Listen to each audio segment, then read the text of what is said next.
Hello, everyone. Welcome to another episode of the Ringside Rundown podcast. My name is Erik Vasquez, and joining me on the line is my podcasting partner in crime. Yes, that rhymes. Joining me for the past 204 episodes. This is episode 204, 203 episodes coming straight out of the Berg. She is Shay Hickson. Shay, what's going on, my friend? How is your week? It hasn't been too bad. I got my women's hockey team one win away from winning the cup, so fingers crossed I can get that done technically today, depending on obviously when this episode drops. But we had a chance on Monday, but didn't work out too well. So we're gonna try again on Wednesday and see what happens. But other than that, I do have to report back. We talked about this the last few episodes. Got the hand done. Ooh, yay! How was it? Funny enough, it's always one of those where I feel like, oh yeah, it's going to be a one session kind of thing, and then it just ends up not becoming a one session kind of thing. So it's not completely done. The best way I can describe it right now is that it goes up like the outer part of the back of my hand, and then it kind of goes up into my middle of my ring finger a little bit. But Okay. we're going to finish it at the beginning of July. Kind of turned out a lot better than we thought it was going to. We thought we were going to go just like kind of right up the forearm into the hand kind of symmetrically, but I do have a kind of tsunami wave, my little spirit box tsunami sea tattoo, so we kind of ended up doing it in such a way that it kind of looks like it's kind of coming out of the bottom of the wave a little bit, so looks a lot better. Pain wise, I have discovered I am not probably a very good gauge when it comes to tattoo pain at this point, because yeah, it hurt, but I didn't really do any squirming, or I didn't tap or anything. It's just there were certain parts that hurt worse than others. Like the outside part of the hand was not fun. Going over the middle finger knuckle wasn't great. It's always that weird phenomenon of feeling like different nerves hitting in different spots on your body depending on where they're tattooing, because my artist went over my knuckle and I felt it in the back of my throat for some reason. Oh, wow. And I can't describe that. That was a very weird feeling, but yeah, I mean, it was painful. I mean, because again, we always say all tattoos are painful, so it's not really it didn't hurt worse than anything else I've ever had. So unfortunately, I don't know if that's going to help you out too much, but I'd say if you can muster through the pain, I think you'll be fine, but there's definitely certain parts that are a little more spicy than others. Yeah, and I don't do good with pain, which is surprising for the amount of tattoos that I have. But like my one main artist, he would tell you that I don't sit very well for tattoos. It's constantly adjusting and everything like that. So, but yeah. You know what it is? It's a small price we pay for vanity, huh? Yeah, it's the beauty is pain, and our version of beauty is artwork. I mean, I guess I got the complete opposite. I've been told by my artist, which is apparently the best compliment you can get from an artist, is that you're one of my best sitters. Because my artist said I could literally tattoo you pretty much anywhere, and I wouldn't expect you to move at all. Nice. I think it's just the mindset, I guess, because I feel like you either have that kind of mindset or you don't, where it's like, I know it's going to hurt. I know it's not going to be pleasant, but for what you're getting, it's worth it. And I'd rather not waste my artist time or my money. So it's just, yeah, grin and bear it and deal with it and know it's worth it in the end, even though the aftercare I feel like the aftercare is sometimes worse than the actual tattoo. Just the itchiness because it's kind of in the itchy phase a little bit now. I've only had it for less than a week because I got it done on Friday. So yeah, we're getting there, but I'm sure it'll look a lot better when it's finished in a couple of months. But I'll send you a picture of it after this so you can take a look, because I didn't end up posting anything. Nice. Definitely. I'm definitely interested to see what it looks like. But ladies and gentlemen, contrary to what you've been listening to, this is not a podcast about tattooing. This is a podcast about professional wrestling. And Shay and I talk about the biggest news stories that are happening in the world of professional wrestling, whether it's WWE, AEW, TNA, Ring of Honor, New Japan. It doesn't matter. If it has anything to do with wrestling and you guys want to talk about it, we're going to talk about it. But today's episode is a very special episode because we're going to be dropping our predictions for AEW Double or Nothing, the pay-per-view that is happening this Sunday all across the board on pay-per-view, HBO Max, Amazon Prime, YouTube, wherever you can watch pay-per-views and watch AEW, you should definitely check it out. It's an interesting show. Right now on the card, there are 8 matches, but when you're listening to this episode on Wednesday, know that Wednesday's episode of Dynamite is an actual 3-hour episode where I'm sure they're going to be adding more matches to the card, but we're just simply going over the 8 matches that are available on the card. And like I said, that is happening this Sunday, and it is happening, let me see where it is taking place, at the Louis Armstrong Stadium in Queens, New York. So kind of close to the backyard of MJF, not necessarily exactly where he's from, but he's a New York boy. He's kind of got the home state advantage. Yeah, I'd say, I mean, as much of an advantage as he can have, because most people still just hate his guts, but that is true. That is very true. But it's true, though. I mean, there's still a section of fans that love him and whatnot, so hey, whatever. But yeah, I mean, so far looking at the card, it really doesn't look too bad. I mean, it's a pretty solid card. Right. Although, as we always like to say, there is at least one off the top right. Actually, I think there really is, as far as I can tell, and you can tell me if you can disagree or not. I feel like there's really only one match where it's like, I mean, we could have put a version of this match on a Dynamite or Collision and it would have been fine. I don't really think a certain match is too, I don't know, I guess I'm not so excited for it, so maybe I'm just biased, but yeah, there is a match here where unfortunately fails the Ringside Rundown AEW test, so does this belong on a pay-per-view card or not? But we'll get into it a little later. Yeah, I was going to ask you, before we get into the matches that are on the card, what are your overall feelings for AEW right now in this current stage of what they're doing? Because I have thoughts, but I want to know what your general feeling about the AEW product and the state of the AEW product is going these days. I mean, I don't think it's bad by any means. I feel like the biggest issue are just the same issues that have continued to plague this company for quite a while and clearly have no reason to change it, I guess, because apparently it's not as glaring of an issue in their eyes. But I think the big thing that I know you and I don't really like is their storyline structure, right, where not all of them, obviously they have their hits somewhere, but there are definitely some storylines where it's like, I mean, we're just gonna throw it together, and if it sticks, great. If not, I'm sure we can find a way out of it, I guess. It's just like, they're very good, or maybe not even good. I think they're just comfortable with, yeah, we're just going to throw this together because this is supposedly a dream match to like 5 people, and we're just going to rest on the laurel of, well, it's a dream match. What more do you guys want? You don't need a story with this. It's like, yeah, but you still kind of do. And like I said, we've talked about this till we're blue in the face, where it's like, yeah, just because a match has dream match potential or match of the year potential or whatever, you still need to give people a reason to care other than the fact that the thing's happening.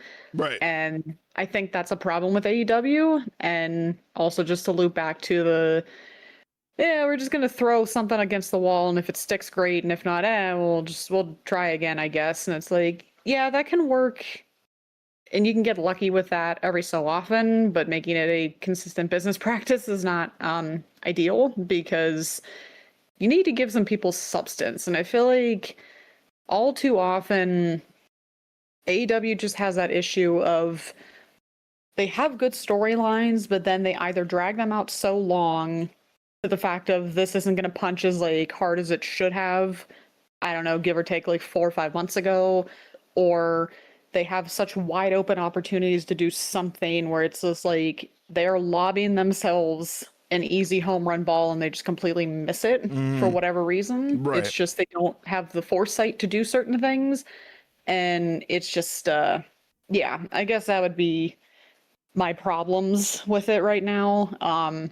Again, that's not to say that it's bad. It's still pretty good. I mean, it still gets us invested and whatnot, but there are definitely just some times where it's like, are you guys ever going to grow out of these problems? Yeah. Because they just seem to keep hanging around. But what are your feelings? You said you have some thoughts. I think what we talked about, the storyline or sometimes lack thereof storyline in AEW is kind of a hindrance. I also would say that the continuity of any of the storylines that they have sometimes can get lost in translation on TV. I feel like continuity is one of their weaker points, and not to do it in a tribalistic way, but if I've always said the one thing about WWE is that everything on their TV show has a purpose. It is there for a reason. It's not just something that is just thrown at a wall and just to see what's stick. They make things happen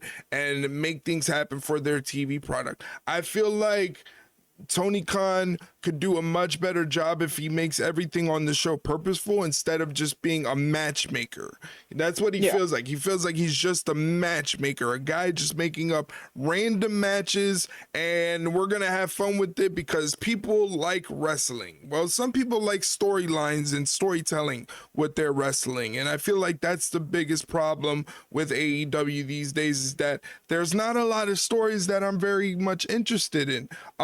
I am interested in the Darby Allin title run. I am becoming a big fan of this title run. However, I will say in my eyes, the match he had with Sammy Guevara, where he was like passing out and showing the effects of trying to defend his championship every week, week in and week out. His body's wearing down on him and it's visibly showing during his matches. I don't know if I would have gone that route. I kind of feel like I would have made it a little bit more old school. The guys back in the day, in the territory days of the NWA and whatnot, were defending the title 7 days a week, twice on Sundays. You think of Bruno Sammartino constantly defending the title in Madison Square Garden. And MJF is on Darby Allin's heels, but now Darby Allin is passing out mid matches a month into his title reign. It's a little as an old school wrestling fan, I'm just like, I've seen better, I've seen better. So that's the only thing I don't like about this storyline, but I am interested in him defending it as a fighting champion. He's showing me what a real fighting champion is. Yeah, I think the biggest problem I have with it kind of goes off a little bit of what you're saying, where I feel like they're kind of, I'm not going to say completely booking themselves into a corner, but it's also kind of like you're kind of hurting the outcome of this match either way, because I feel like if Darby wins, then it turns into what the hell was the point of all of that? I guess if you think about it hard enough, it's like, oh, well, he was just so resilient and he just overcame putting his body through this to beat somebody like MJF, which I mean, yeah, I can see it, but I feel like the problem is if you do the flip side and MJF wins, then you unfortunately just gave yourselves a cop out of, well, we'll see, his body just gave out on him, so whoops, can't really do much about it there. I mean, he fought till the end, and it's just like, yeah, but they've done better storylines with Darby being like the underdog, like fighting from behind and fighting from underneath and, doing whatever he can and whatnot. And I just feel like they're kind of doing this storyline a disservice a little bit, kind of going that route, because you mean to tell me a guy who's willing to get hit by a car is finally just running out of stamina and fatigue? It's kind of, I don't know, maybe it's just me, but it's just like, it always seems like a kind of stretching that a little bit, where it's like, okay, well, you've already established Darby as a guy who is willing to do anything and everything he can and always has done anything and everything he can, but now all of a sudden, because he has a title, then now all of a sudden his body's giving out on him. Yeah. It just seems like it's a little too convenient of an excuse to do that storyline, and it was a little too easy to go there. But I feel like on the flip side, though, again, I feel like, you know what, I'm going to say it. I feel like they did kind of book themselves into a corner a little bit with this match, but obviously we will save it towards the end of why I think that way. But it's just like, sometimes you just look at what they're doing and it's like, guys, it is right in front of you what you need to do. Sometimes you don't have to go the convoluted way, right. But they just, kind of missed the mark a little bit. And it's funny that you bring up the whole Tony Khan being more of like a matchmaker kind of thing, because sometimes it comes across as the gamers will understand this one. It kind of feels like he's in just like general manager mode sometimes on like the old WWE SmackDown versus Raw games, where it's like, all right, you got to build a program for the week, and you just got to make sure you get 5 stars or as high a rating as you can. You have to beat the other show, and that's it. And it's like, okay, like that's what it kind of feels like, where he's just hitting the random button on his roster and being like, all right, we're going to go with them, and then we're going to go with them, and then maybe we'll throw in a stipulation here just for the spice. And it's just like, I don't think you think this through sometimes. I think, again, you just hit the randomizer button and go, yeah, that's fine. That'll sure bring in the ratings. Sure, whatever. And then it's just like, okay, this match isn't going to mean anything next week. Like, and I'm not saying that every match on your card has to mean something going into the next week, but you also, if it's going to be like a decent chunk of time on your card, or you're spending a decent chunk of time building it up throughout the show, you got to make it mean something, not just, okay, well, you're going to blink this week and you're going to miss it, and next week no one's going to care about it anymore. And it's just, they just keep doing it. They just keep doing it, whether we want them to or not. Yeah, but I'm still interested in a lot of matches that are going down for this pay-per-view. The main event particularly stands out to me as something that I'm very interested, being that it is a title versus hair match for the AEW World Championship, but we'll get into that in just a little bit. We got plenty of other matches that are happening beforehand, a lot of good ones, some that you scratch your head and wonder, I wonder how that's going to play out, but we're going to talk about it. Let's start it off with a singles match for the AEW International Championship, where Kazuchika Okada will defend the title against his Don Callis family stablemate and kind of thorn in his side, Konosuke Takeshita. I am actually very much looking forward to this match. I feel like I've been waiting for this match to happen for months, almost like a year. Every single time they face off, you get that warm, tingly feeling like it's something you definitely want to see, and they keep teasing you, but now the time has come to actually see the match happening. Okada versus Takeshita. What are your thoughts on it? Okay, this is the one match I was talking about earlier where I'm like, I feel like they just drag it out so long that it's not going to hit as hard as it should. And of course, I'm still excited for it. Don't get me wrong. This is still going to be a fantastic match because, like you said, we've been waiting almost a year for this match.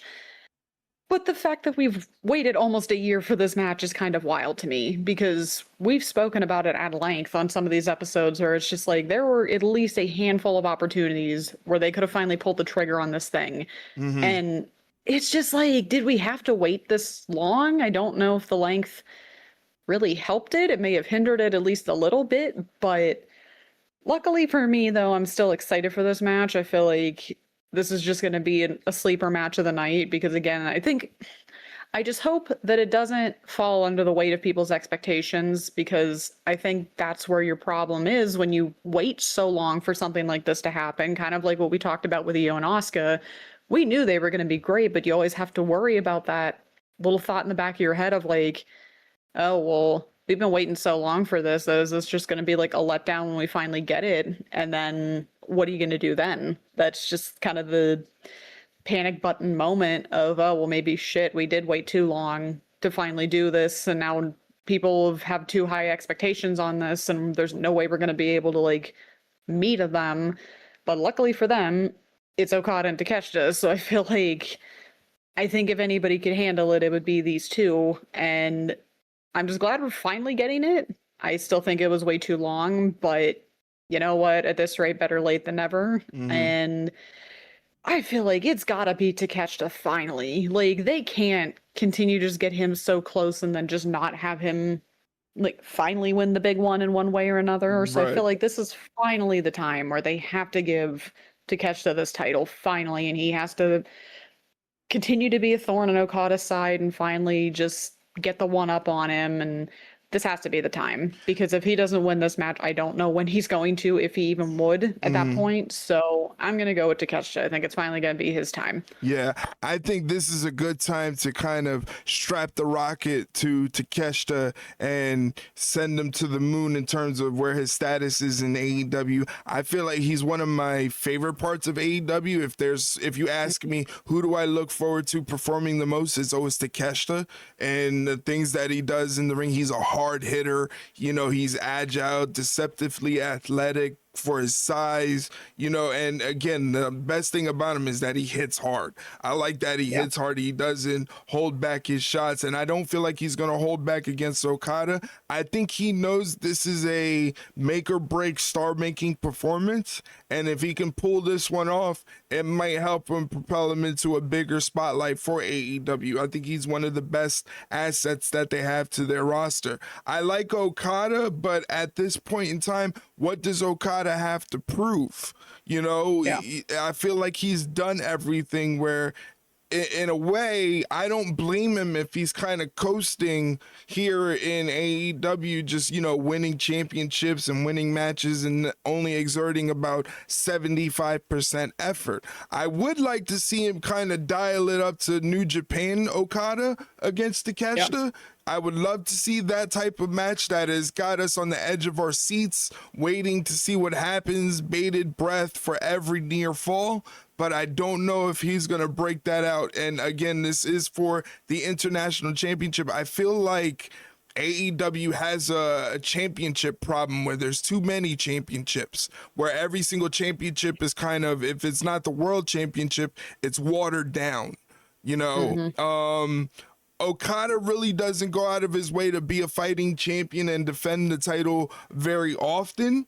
So that kind of makes it feel like it's been watered down, but Takeshita can be a guy that you could put on TV every week, every other week, and have him go at the title, different guys. And it'll be one of those things that plays into Tony Khan's favor as a matchmaker more than a booker. He can be a booker, but also give us that matchmaker's type vibe with Takeshita as champion, constantly defending the title and being a fighting champion. So I want to see more Takeshita in the spotlight. So I myself am also going to put my chips in for Konosuke Takeshita to defeat Kazuchika Okada for the International Championship. Yeah, and I agree with you, because I feel like the problem is with, like you said, the myriad of titles that this company has. It's just, when you put it on a guy who, I think we could probably say is just the nice, I don't know, there's really no nice way of putting it, is just phoning it in at this point in his career. And I feel like he's done enough that I feel like he's earned that. There's no, slighting him on that one, but I feel like that's also very counterintuitive when you're trying, or counterproductive when you're trying to make a title a big deal. Right.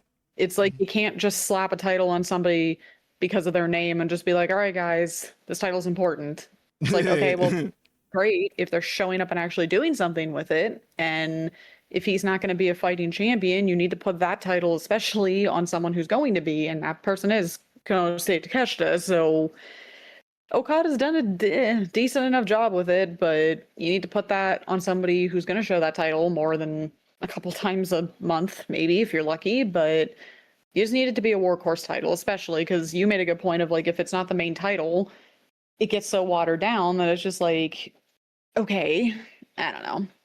Yeah, it's so many titles. The matches for titles don't have that big fight feel to them. And it's just, there needs to be a pecking order of, like, world champion, workhorse champion, and everybody in between. And I feel like there's so many championships available for people to win that there's not a definite pecking order of who belongs in the main spotlight and who is just coming up. Exactly. It's just, it's not good when you see somebody with a title and you go, oh yeah, I forgot that's a thing. Right. And I sometimes forget that, like with I forgot who was the Continental champion, and that's Moxley, I believe, but he hasn't defended that thing in months. Yeah, and then it's like, you had a title, the Continental, and then you unified one of the International title, and then it's just like, and then you have, oh god, what's the one that Jack Perry had, that Davis has now. The national. Yeah, so it's like, guys, do we really need 4 secondary titles when you Yeah, don't even care about more than one of them at a time? So it's like, right. come on, you gotta stop. Yeah, you gotta definitely dial it back, and hopefully they can get on the right track and make this international championship mean something by strapping it to somebody as young, up and coming that can be a spotlight taker in Konosuke Takeshita. Exactly. They need to do a better job because these secondary titles have not been it lately. All right, so the next match we have on the card is a tag team I Quit match for the AEW World Tag Team Championships between the title holders FTR, Dax Harwood, and Cash Wheeler, with their confidant Stokely Hathaway taking on Christian Cage and Adam Copeland. Now, if Cage and Cope lose, they must retire as a tag team. So they can no longer be Cage and Cope, Edge and Christian, whatever. They're no longer a tag team. They must retire if they lose as a tag team. So this one's very interesting. I'm okay with Christian Cage, but every time I see Adam Copeland, I'm just like, Can't do it. it just doesn't do it for me. I mean, I was never really a big Edge guy in my day, but I just feel like again, sort of similar with Okada, he's done everything. He's 50 something years old. Man, it is time to go home, I think, my man. I think it's time to just pack it up, be an advisor, be a producer, be an agent, help the younger talent come up. I don't know. It doesn't do me with this tag team. I really find myself not caring. Yeah, and I find it hilarious because literally everything we said about Okada and that title, to me, is literally going to be reversed when it comes to this match because, yes, Christian or Cage and Cope have done everything and they've done all the things, and they need to be an advisor and whatnot, and maybe it is time to pack it up. But I don't think they're going to with this match because the problem is they've put so much effort into the storyline that if they do end up losing, what the hell was the point of it then? It's just like, it's done because there's going to be no more. We got to get revenge on them, and now we got to take their titles away because you're not going to be a team if you lose. So there's no other chance after this. Like, they're done if they lose. So it's just, like I said, it's just hilarious to me that the reasoning we gave for Okada losing the title is going to be the reason I'm going to pick Cage and Cope to win the titles, because it's like, yeah, that they need this win, no, but I feel like at least going by the storyline, yeah, I think they do, because FTR are great champions, but it's also just like, what else do they have? I mean, I just feel like, AEW is sometimes very good at handicapping themselves when it comes to stipulations and whatnot, but I feel like at least for this one, I don't see why Cage and Cope losing and retiring as a team is going to be beneficial to the story they're trying to tell at this rate. So I feel like, it's just, again, the complete opposite of what we said earlier. So I feel like I'm just going with Copeland and Cage because I feel like just the way they're setting this up, it's like, you guys would be really stupid if you don't, Inch. Do that. So yeah, I think they're going to take the titles. Interesting. I do see your reasoning. However, I'm going with FTR on this one. I just feel like AEW maybe feels like they can milk more out of Copeland as a singles competitor, and same thing with Christian as a singles competitor, than they can as a tag team. I think as a tag team, they've kind of lost a step due to age, and I feel like that's the most evident thing. But I still think Christian Cage has something in there that Copeland doesn't have. Like, I would take Christian Cage as a single star over Copeland. Because of is that a controversial take? I think to the online wrestling community, that would be a bit of a hot take. Really? I would think. Really? I think so. I feel like everybody was so into between Ed back in the day in WWE, Edge and Christian. Everyone loved Edge. I mean, yeah, there were people that liked Christian, but it was never like he was never like the main guy in a lot of people's eyes. It was always Edge, at least from what I can remember. So yeah, I wouldn't. Yeah, it's like I get it. I just feel like you've had them do this whole tag team thing for so long that it's just like, how do you not have the payoff of them just finally winning the titles? Because I feel like it'd just be kind of lame if they lose them. But Right. for the sake of not having the tiebreaker, you know what? I'll let you take that. I'm not going to convince you otherwise. Yeah, and also with Stokely being on the side of FTR, I feel like the deck is stacked up against Cage and Copeland. I feel like this is going to be something where FTR gets to win by nefarious means to really show that they're the bad guys and they had to cheat in order to beat Cage and Copeland. I think they're gonna do something bad guy-ish. I mean, yeah, I could see that, but again, I'm not gonna, just for the sake of no tiebreaker, I won't convince you otherwise. Okay, all right. So you got your chips in for Cage and Copeland, while I pick FTR to retain the AEW World Tag Team Championships. All right, so moving on, we have a Stadium Stampede match, and you want to talk about random. Listen to this. It's Jericho, Bobby Lashley, Shelton Benjamin of the Hurt Syndicate, and Kenny Omega, Jack Perry, and the Young Bucks of the Elite, all teaming up to take on Ricochet, Bishop Khan, Toa Leona, Mark Davis, Andrade El Idolo, Clark Connors, and David Finlay. This is the most random fucking thing I can. Every week it seems like AEW does this to me, where they're just like, let's just put on the most random 10-man tag match, and I feel like this is just right up there for it. Even with the stipulation of Stadium Stampede, I really, this doesn't tickle my fancy. This doesn't excite me. How about you? Remember what I said about the GM simulator? Yeah. Yeah, this is clearly a perfect example of, all right, well, we got to get like, all these people in there, so we're just going to hit the random button and whatever shows up. Yeah, sure, it's good enough. This is just so, this is the one that I alluded to, that this was the match of why is this on the card? Like, this is absolutely, looking down the list of what we have here, every match on here, I can see why it's on there except for this one, and it doesn't matter that it's a Stadium Stampede. Like, that doesn't help the fact of, oh yeah, well, it's a stipulation, it has to be on there. It's like, no, it actually doesn't. Right. Like,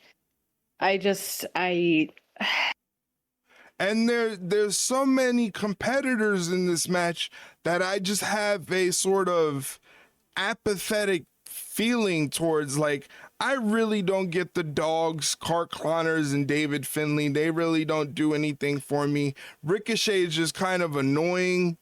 yeah. You know, Kenny Omega,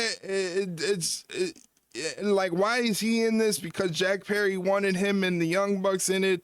It's just a mess. It just feels like one of those things where we got to get these guys on the card to give them a payday, or else they're just being wasted. Yeah, but well, you know, Jericho definitely was just like, hey guys, you know, it would be a really good idea to have on this card another Stadium Stampede match. Oh, we don't have enough people. Yeah, we'll just like pull some guys. It'll work, right? We'd have 5 different storylines going on. And don't worry about it. I mean, I'm sure it'll be funny and entertaining to a degree, but it's not something I'm actually looking forward to, which is sad because we've had some really good Stadium Stampede matches in the past when they actually cared and didn't have to throw it in because it's a double or nothing gimmick. I feel like that's pretty much, it's like, I guarantee you it was like, oh shit, we forgot we have to do a Stadium Stampede match. Okay, who are those, like a handful of people we can put in? Oh yeah, they'll work. Yeah, that's fine. It's just, it sucks because it's taken away from like the, maybe not mystique, but like the luster, I guess, of a Stadium Stampede match. It's like, it just doesn't feel like it should be on the card, which is a shame, but it's just like, it's the truth. It's just like, who cares? And the fact that we have to still predict this is kind of just like, oh, like, why? I'll just go with Jericho and the Elite and the Hurt Syndicate and all of them, because it's just like, God forbid they lose a match. So I feel like we can't have Jericho lose now, can we? I mean, I don't know. It's just like, I could care less who wins this match. That's the problem. It's just the fact if we just have to pick it, it's just we have to pick it. So I'll just go for the good guys, and then who knows what they're doing after that. But at this rate, it's just like, who cares? Yeah, I agree. It's just I'm also going Team Jericho, but it's not because I really I want want to. I really want them to win, or I really believe that they can pull this one off.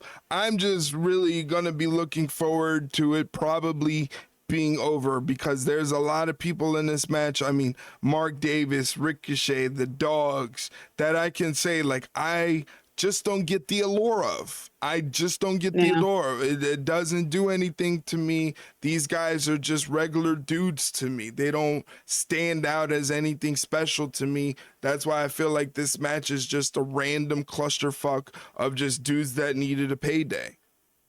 Yeah, that's I couldn't have said it better myself at this point. It's just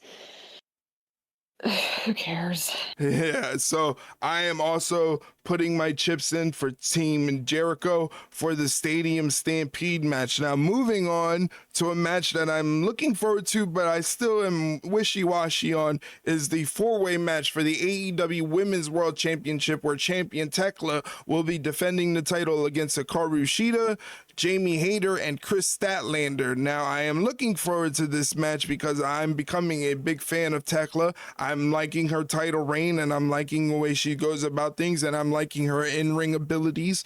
But I just wish that they would separate this, as I feel like most four ways go. I wish they would just break it apart and go with individual storylines rather than just throwing not random, but a bunch of people in a match for a fatal four-way. How about you?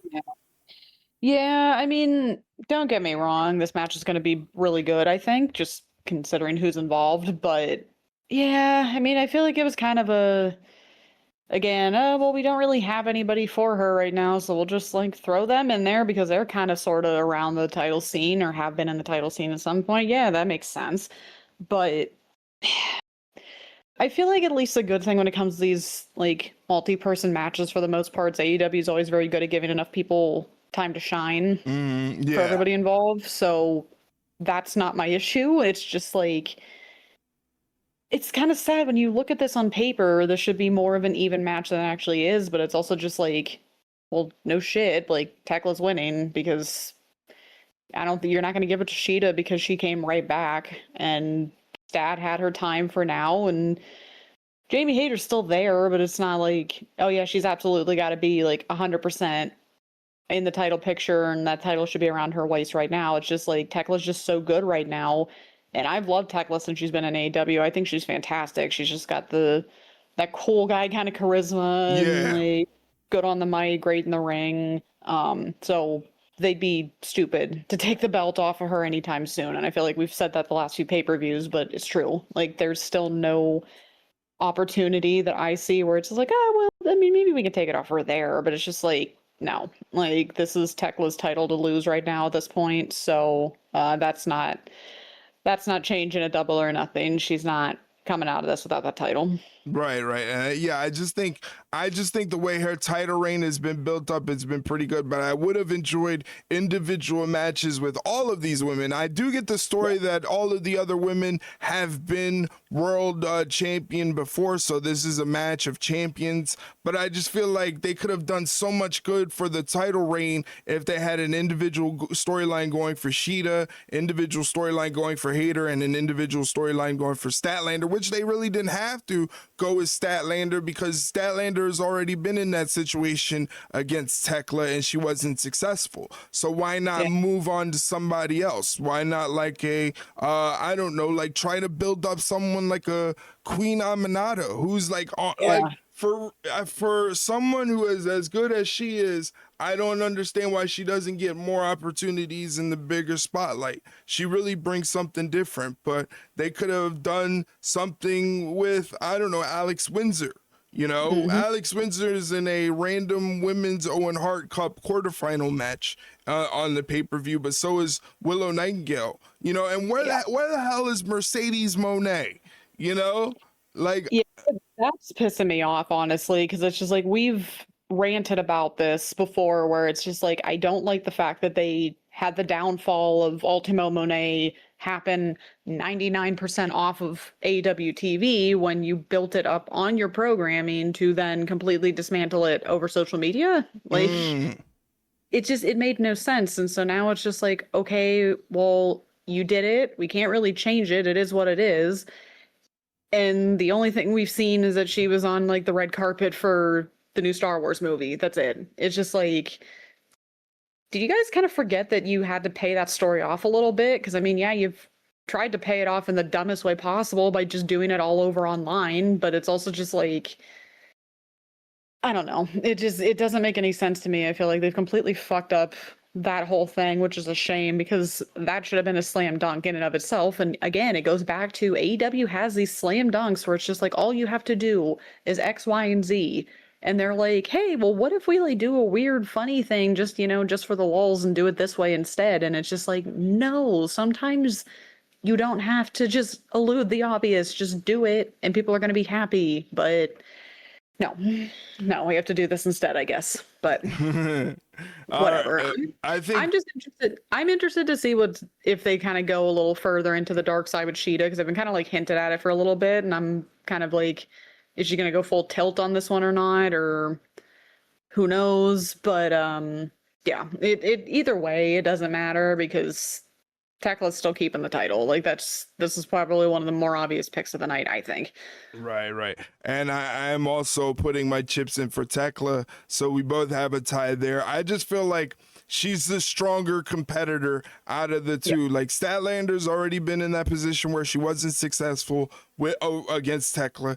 Jamie Hayter, I think it will perform a lot better now in this new tag team with Alex Windsor, the Brawling Birds. I think there's some upside to that. And Hikaru Shida, like you said, she just came back a little while ago. She's kind of teetering where she's playing my games with Statlander. And I feel like they need to either press the gas pedal on that or kind of ease up. But I feel like Tekla is the stronger competitor of the four, and she deserves to keep her title.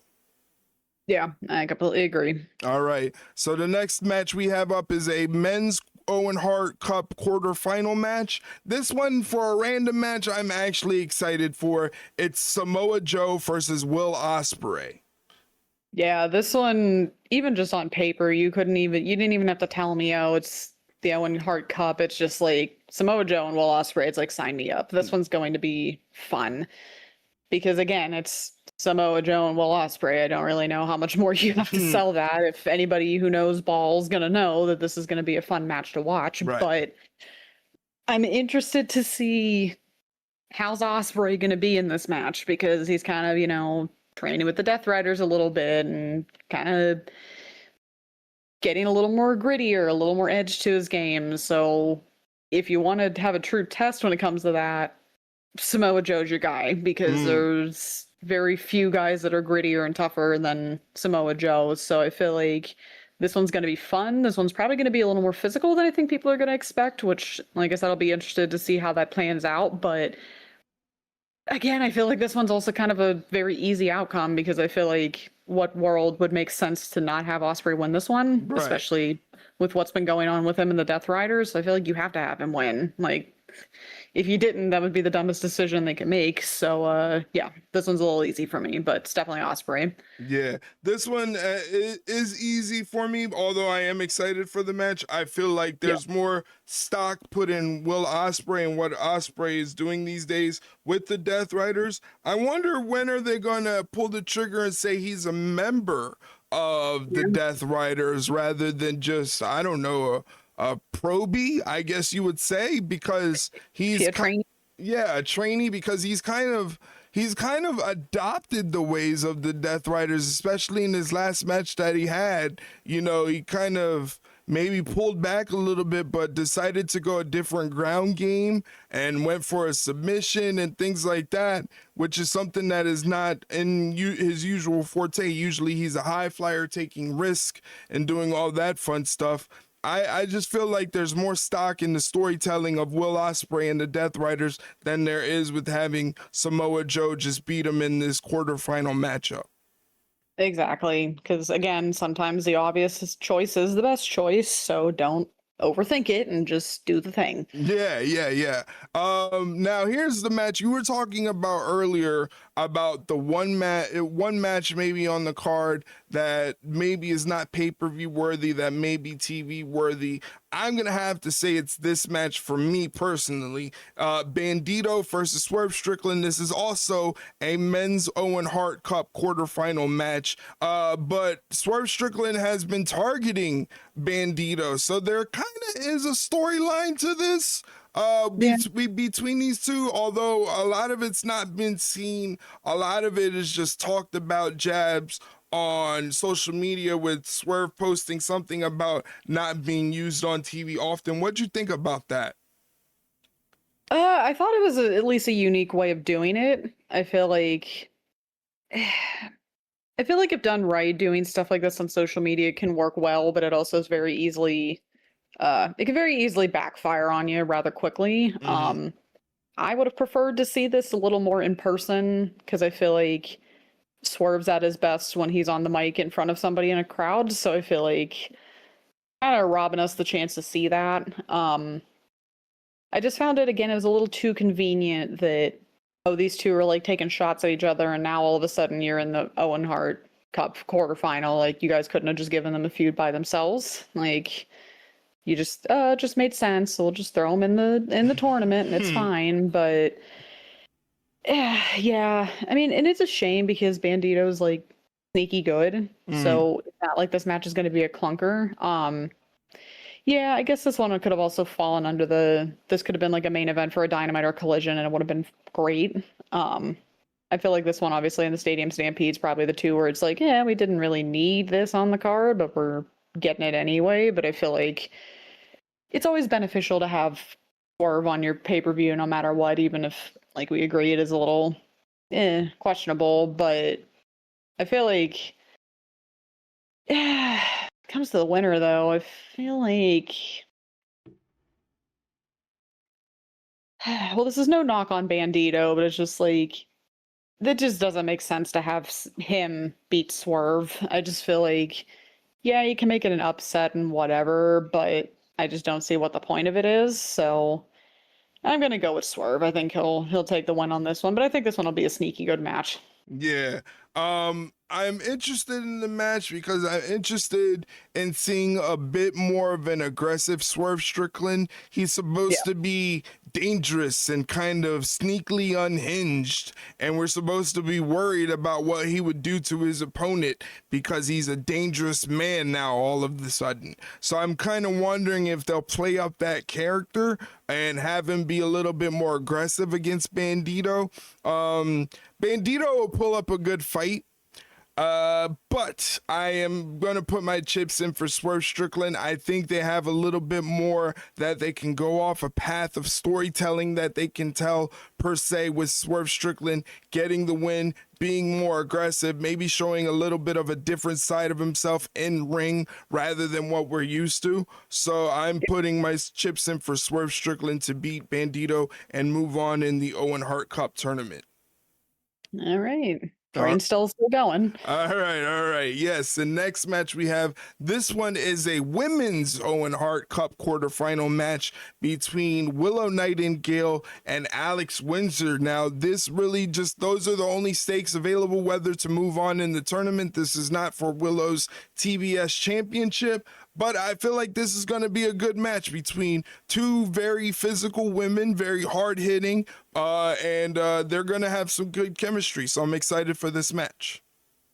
Yeah, this is kind of surprisingly the opposite of like, okay, if you're going to put one of the tournament matches on the pay-per-view card, this would be it because, yeah, these two have such similar styles that it's going to be fun to see them clash. I just feel bad because I feel like I'd like to see more of Windsor as like a singles competitor again, but I feel like obviously they're going more for the whole Brawling Birds route, which I'm not complaining because I love her and Jamie as a team. I think they're great. Yeah, I feel like it's really hard not to pick. Damn. I feel like every part of me wants to be like, yeah, Windsor's going to have the upset, but I feel like I don't know what good it would do because again, there's really no reason for Windsor to beat Willow as much as I would like it, just for the shock factors. So, as much as I would like to say otherwise, and it's not like I have to go out on a limb here because we're already different on one match anyway, I'll just go with the safe route and say that Willow's going to win. But I still think it's going to be a very entertaining match. Like I said, these two are just going to beat the shit out of each other, and I'm going to love every second of it. Yeah, definitely, for sure. It's definitely going to be physical. These two are hard hitting for sure. So, they're going to throw some shots at each other. I do like the shock factor of Windsor winning. And I do feel like going with Willow is a safe bet. So you either go safe bet or you go shocker of the night. Willow's already won the Owen Hart Cup tournament once before, so they could be telling a story of her going to be a 2-time Owen Hart Cup champion back-to-back, which is an interesting story. They could tell a definite notch in her cap, that a feather in her cap, per se, to be a 2-time back-to-back Owen Hart Cup tournament champion. I feel like they could also go the route of she can get to the finals, but then whoever's on the other side beats her. Then it's like an extra layer of, oh shit, she beat Willow Nightingale. That's like a big deal. Like, not that I feel like it needs more. I don't know. I don't feel like it needs more like stock on it, but I feel like it's just like a nice added touch of, okay, well, if you really want to be the best of the best, you have to beat the best because she won last year. So yeah, I would say have her win, maybe not so much the whole thing, but at least for this match, I feel like she's gotta win this one. Yeah, I think I'm gonna go safe bet. I'm gonna go with Willow on this one. No slight to Alex Windsor, who I am becoming a fan of. I am enjoying very much. Me too. I again, anytime you could be physical out there, hard hitting, whether you're man or woman, it doesn't matter to me. I'm putting you high up. I'm putting a lot of stock into you as a wrestler because that's the type of wrestling that I enjoy watching. And Alex Windsor definitely comes in and she definitely brings it. This is definitely going to be a test for Willow. But again, I feel like if they're trying to tell the story of Willow possibly becoming a back-to-back Owen Hart Cup tournament winner, this is a good way to start it with a hard-hitting match against Alex Windsor. So I'm being safe and I'm going with Willow Nightingale to move on in the Owen Hart Cup tournament. I agree. All right, and then that brings us to the main event of the evening. It is a title versus hair match for the AEW World Championship as Darby Allin defends the title against former champion Maxwell Jacob Friedman, MJF, and this one has MJF's hair on the line. I think out of all the matches, this is the one match I'm looking forward to, and I've never really been a hair stipulation match kind of guy, but as precious and as hard as it was for MJF to acquire the mop of hair that he has on his head, he's putting that on the line. That is very scary. I don't think he's going to go as far as getting his head shaved. I think we're going to have a new champion. I think it's pretty easy to tell. Oh, it's tough because I feel like, again, I think this is kind of what I meant by they kind of like booked themselves into a corner with this, because it's kind of like an inside joke on the internet that MJF like took the trip to Turkey, as they always say, to like get the hair and whatnot. But I feel like you're doing somebody a disservice regardless of who wins and who loses, because I feel like it would have been nice for Darby to have like a longer title reign. But then you have MJF where it's just like, yeah, I mean, it doesn't really have anything to do with wrestling per se, but it's just like, if you have the knowledge of, oh, he's worked really hard to get the hair that he has, why would you have him shave it? Right. I mean, I feel like if they really wanted to, well, the way they could get around that is either MJF's the Ultimate Team player and actually does it, which I don't know if I would put that much money and time into doing that just to have it completely shaved off, but would they perhaps insult the intelligence of the fans and put a bald cap on him and not actually show his head ever getting shaved? Because I feel like that would immediately be the tell, I would think, is if you don't see him actually getting his head shaved, you would just, as I would at least, because I guess I just think that way, would just assume, oh, he's just got a bald cap on or something. And to think you have that stupid like what I don't even remember what it says on the shirt, but it's just MJF like bald on it. Yeah. And it's just like clearly we still have much to learn in the merchandise department because they're still fucking awful sometimes, but whatever. It is what it is. But I feel like it'd be kind of tough to.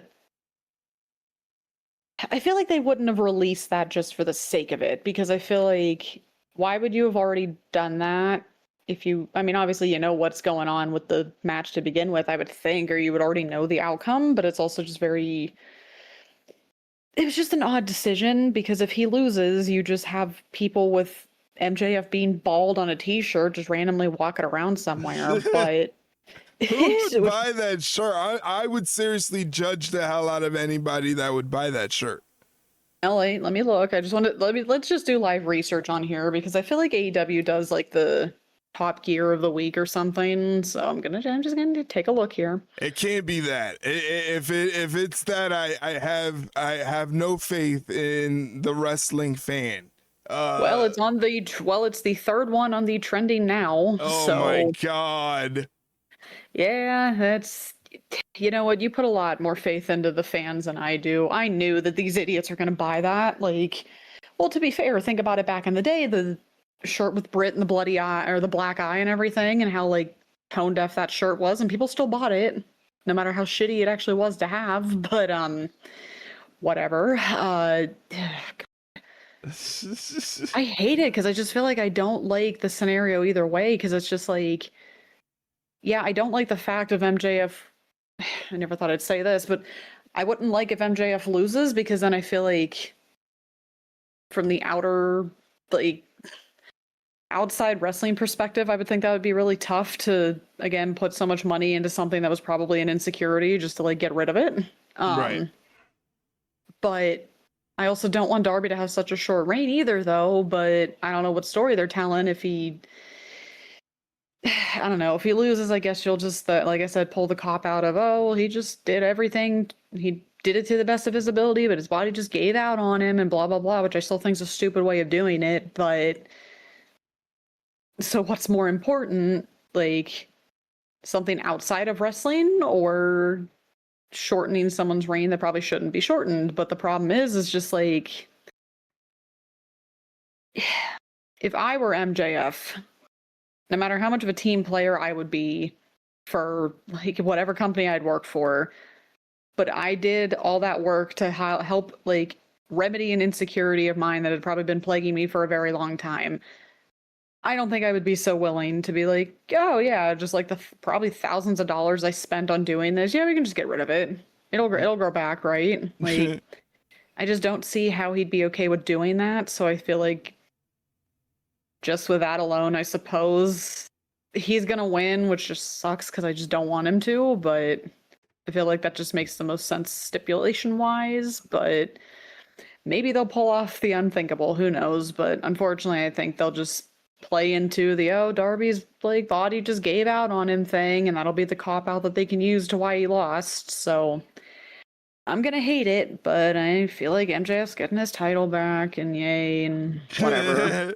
I also am putting my chips in for MJF. I just don't see, after all the, like you say, the insecurity and all the hard work and everything that it took for MJF to get past his insecurity with his hair and how he went about it, for him to just shave it off and start brand new. I don't think he's willing to do that. And not only that, but he is a guy that has outside projects as he's trying to make it in Hollywood, and having a bald head, like him on him would definitely hurt his chances of possibly getting movie roles and things of that nature. So I don't think he's trying to mess with his money in that way. I am disappointed in Darby if Darby loses, because I am enjoying his title run. The only thing that I'm not enjoying is the story that they're trying to tell of his body giving out so soon after him winning the title. Because this is wrestling, like if you're a champion, the best thing you can be is a fighting champion, Yeah. I feel like it kind of, what's the word? it kind of invalidates his character as a wrestler because kind of like what I mentioned earlier, he puts his body through hell all the time. And now just because he has a title and is doing the exact same thing he's done for years, now all of a sudden this is his kryptonite. Like, guys, come on. Like, Yeah, that's very true. And not to say that they haven't done anything crazy during this title run. I mean, he caught a yeah. blue thunder bomb off the apron to the floor. Pac threw him off the opening to down to like 4 tables. You know, they fought on a golf course. He's just been putting his body through hell, but he's always been putting his body through hell Yeah. to the point where we're kind of desensitized to it. You know, it's like it doesn't. It's just Darby. Yeah, exactly. It doesn't have that. Like, to me, my reaction is still, I always cringe and I always get worried when Darby does these things, because that's just who I am. I severely worry about Darby's health and how he's going to feel when he turns 50 and his quality of life after what he's been putting his body through. But I feel like the majority of the wrestling fans in this world are now just so desensitized to it that it's just Darby being Darby. Yeah, I feel like it's almost the matter of if he doesn't do something wild in his match, we're all just like, wait, what do you mean he didn't do anything? Like, it's weirder when he doesn't do wild shit as opposed to when he does now. But yeah, I just feel like they're just doing a disservice to him as a wrestler right now because they're just making him look. I mean, I guess you can probably say it. It's making him going to, if he loses, make him look pretty weak as a character, I think, because again, it's just all of a sudden because he has a title, now all of a sudden his body can't keep up anymore. Like, it just doesn't make sense for him as a character. So it's a very, very odd and questionable decision why they chose to go this way, but clearly they're going to, and I'm sure they'll be using that as the reason why he loses the title. Yeah, I don't think MJF is shaving his head bald. I don't see it happening. I'd be shocked. You would hear me from Jersey with my jaw. You would hear my jaw hit the floor. I just don't see someone as vain as MJF. You know, I just don't see it happening. Yeah. Yeah, I don't. Yeah, I can't. Yeah. I can't. Even just outside of MJF, just the person he is, it's like, yeah, I would love the company I work for, whatever, but yeah, I think there's got to be a line at that point. I think that would be the line. Yeah, definitely, for sure. Well, like, the good thing about this, looking through our predictions, we don't have to worry about a tiebreaker, as there is one match that separates you and I in our predictions. We both think that Takeshita is going to beat Okada for the International Championship. Here's the match that I differ on. You have Cage and Cope winning the tag team titles, where I have FTR retaining and Cage and Cope having to disband as a tag team. That is the only match that differentiates us. We both are going for Team Jericho in the Stadium Stampede. We both have Tekla retaining the title in her 4-way match for the AEW Women's Championship. We both have Ospreay defeating Samoa Joe in the quarterfinal Owen Hart Cup tournament match. And we also have Swerve defeating Bandito in the Owen Hart Cup tournament quarterfinal match. For the women's side of the Owen Hart Cup, we have Willow defeating Alex Windsor, and in the main event we have MJF beating Darby Allin to get back the AEW World Championship. So there are our predictions for the show. I am the defending champion, and I am feeling very confident in keeping my title right where it belongs. That would just be another reason you're gonna not like Cope, is if they win this, you'll be like, I lost my title because of you, so now I have a personal vendetta. Yes. But hopefully it ends that way. That's what we need. That's definitely what is exactly gonna happen. Of course. Well, hopefully you'll be unhappy by the end. Well, honestly, probably not even by the end of the night. I wouldn't be surprised if this even opens the show, to be completely honest. So maybe you'll be disappointed right off the bat. Who knows? Maybe I'll be disappointed. Someone's going to get disappointed at some point. It's just a matter of who. Yeah, definitely, for sure. But I mean, this does look like a strong pay-per-view. I'm probably going to check it out because I don't want the main event spoiled for me. I don't want the Darby Allin MJF match. So they kind of sold me, as I don't want that spoiled by social media. So I'm going to have to check out the show.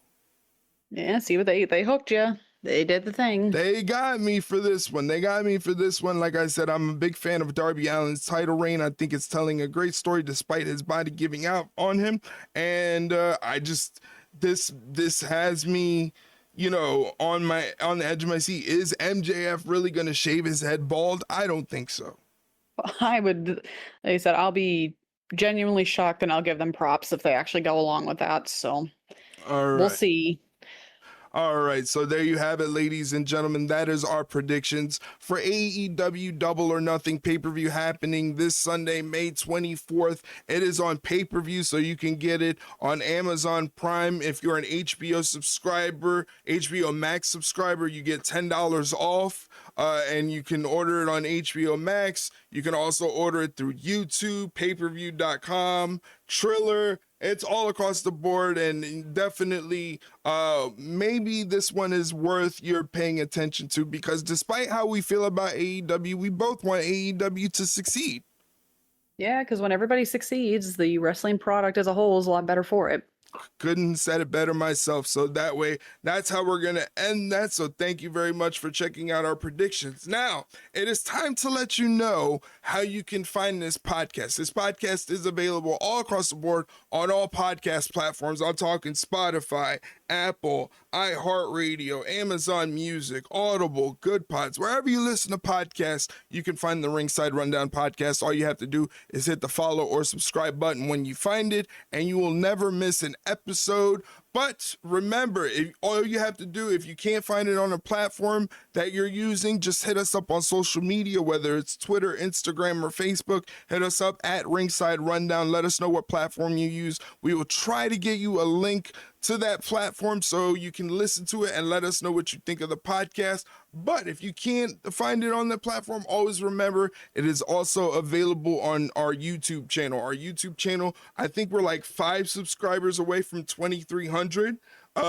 Which is insane. Yeah, that's nuts. So thank you very much for the support over on our YouTube channel, youtube.com/@ringsiderunpod. Full episodes of the podcast are also available there. So definitely check us out. Like I said, we're on Twitter, Instagram, and Facebook at Ringside Rundown. So if you want updated posts on when we're going live on our live streams or where to find the podcast, check us out, Twitter, Instagram, or Facebook at Ringside Rundown. We're also on TikTok at Ringside_Rundown. So check us out on TikTok. And like I just mentioned, we do live streaming every Monday for Monday Night Raw, Wednesday for Dynamite, Friday for SmackDown, and Saturday for AEW Collision or WWE PLEs. We are online live streaming on Twitch and YouTube, twitch.tv/Ringside Rundown. Once again, that's twitch.tv/Ringside Rundown. Also on YouTube at the same time, youtube.com/@RingsideRunPod every Monday, Wednesday, Friday, and Saturday at 8 p.m. Eastern Standard Time. So come hang out with me. It's a good time. We have a lot of fun. You get to chat with myself and other wrestling fans, so it doesn't feel like you're watching the shows by yourself at home like some loser. Now, Shay, where can they get in touch with you? You can find me on Twitter at my wrestling Twitter at @ShayRingside_. Like we always say, I just took Eric's name and copied it a little bit. I just copied the homework for a little bit, but it's not too obvious. I don't think. I'm a good friend. I decided to help her out. Yeah, exactly. Like, get you a friend that lets you copy their homework. There you go. Now, next week, we'll be back with another episode. We'll be giving our thoughts on AEW Double or Nothing. Plus, we'll be having our predictions for WWE Clash in Italy. That's also happening. So it's going to be talking about AEW Double or Nothing, giving our match ratings for that, and also giving our predictions for WWE Clash in Italy. Are you excited, Shay? Yeah. I mean, why not? I mean, I'm excited for our show. Maybe not so much everything else, but it is what it is. But yeah, we'll get there, guys. I promise we're gonna do an Ask Us Anything episode. Just tell everybody to stop doing pay-per-views all at once. They're killing us here, but probably within the next few weeks or so, we should be getting there. I would say probably somewhere our first week of June, maybe. Yeah, well, let's see, because Obviously, we got the predictions and the stuff from next week.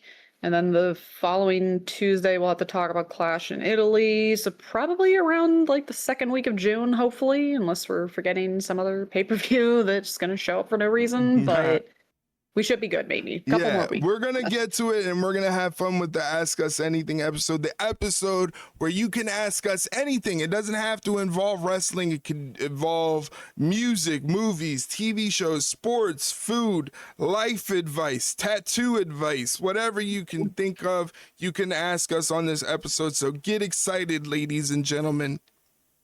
Yeah, I can't wait. I always love our Ask Us Anythings. They're always some of my favorite episodes. Yeah, definitely, for sure. Well, for Shay Hickson, I think it's time for us to get out of here. For Shay Hickson, my name is Erik Vasquez. Thank you for listening to episode 204 of the Ringside Rundown podcast. We will check you out on the next one, guys. Take care. See you later, guys.